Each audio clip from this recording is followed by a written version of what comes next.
Like, it's the weird thing, isn't it? Because a business it becomes a different thing because it doesn't behave like a human, even though it's comprised of just humans.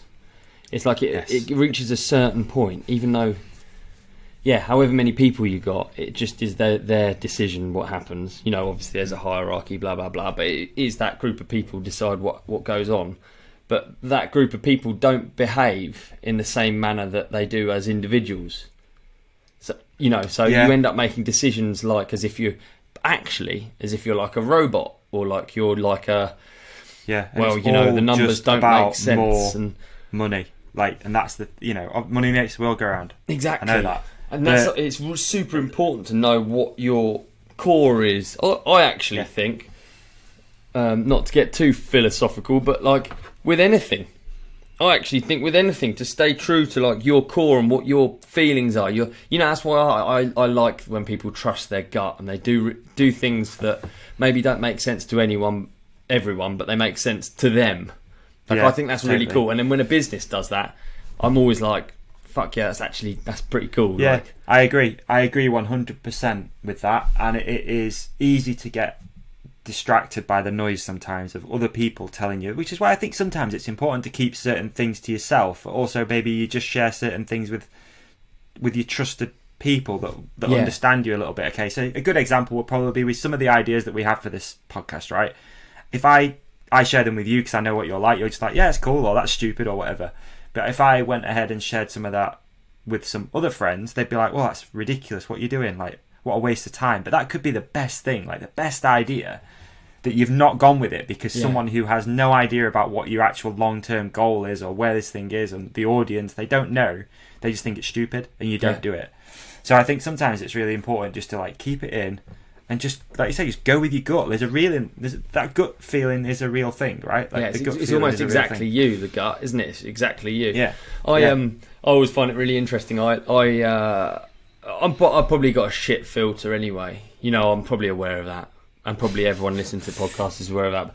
But like, I really realise it because I spend all my time with people that know whatever. They know I'm all right. I'm not the end of the world or whatever.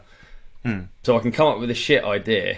I'm not saying it's a good idea. So in DMR in the office, for instance, we come up with so many shit ideas and none of us feel weird about saying them. So you can say, because that's important, man. That's creative. Yeah, exactly. That's creativity, because any good idea didn't just start as a good idea. It didn't just fucking come out like polished. Quite often it came out really shit. Or it can come out as a stupid idea that turns into something through collaborative thought, or it can, it's just. And so often, if I'm with people that aren't, and lots of people aren't creative, and it's absolutely fine to be not creative, but it's like really noticeable to me because obviously it's pretty much all I am, like. So I come up with a shit idea, and it gets treated like a shit idea. You're like, fucking hell. You think like, Jesus, I need to shut up a bit actually. Yeah, it's important, and also I think you learn to play to those strengths, and again that's part of growing up. For me, I think I shared with you a little bit. Yeah, kind of happy to share. Like, my job at Saks is changing, so my previous role was sort of like a sales role, but especially over the last couple of years, this thing's got busier, etc. You start realising that maybe that isn't my strength anyway, which it never really was. Being brutally honest, I'm not a sales guy. Like, I'm just a marketing guy, I think. That's you got nice teeth though. You have got nice teeth, and you look good in a pointy set of shoes, and also you click and you wink quite a lot.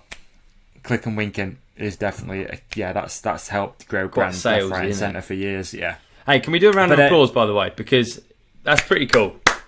Round of applause for you, Davey. Oh, thanks. What for?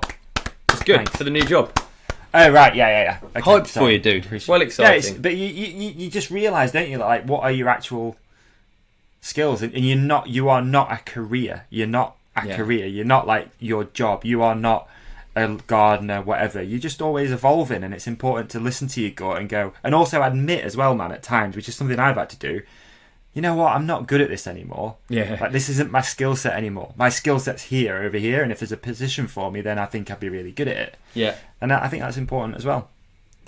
It's good. I think that's fucking good. When you realise, because I used to be like, I just wanted to do everything. every single part I just wanted to have control over. And I've actually I know exactly what I'd certainly know what I'm shit at, you know? And like, if you just cut the bits that you're shit at out, then it's like, all it is a weight off. It's not like, nothing gets worse. But it's important to realise that and then bring people in that are good at stuff. And that, again, if you're talking about businesses, unfortunately, trying to scale, which I know we're kind of being hypocrites here. I am anyway. But if you want something to scale, you bring in people that have got that talent. You can't just do everything yourself. And I've only learnt that recently. Like, you know, it's like, fuck, right, I'm actually not very good at this anymore. Okay, let's see if we can bring someone in. It's like the editing of this. Okay, I'm not very good at it anymore. Let's bring Beney in. Mate, you know? I think it's liberating. I think it's the dream. Yeah. Working out what you're shit at and not being afraid. Yeah. Have you ever read The 4-Hour Work Week? Yeah. Fascinating book. Really interesting book. That's Tim Ferriss, right? Tim Ferriss, yeah. Tim Ferriss. Fascinating book. And again, it teaches you a lot about outsourcing, right? And exactly. Passing on jobs to people that are going to be better at it than you. So, yeah, interesting. Talking of that. Did you enjoy this clip? If so, please like and subscribe. The full episode is available by hitting one of the links on the screen right now, or type The Ride Companion into your favourite podcast app. We've even put links in the show description for you. Cheers!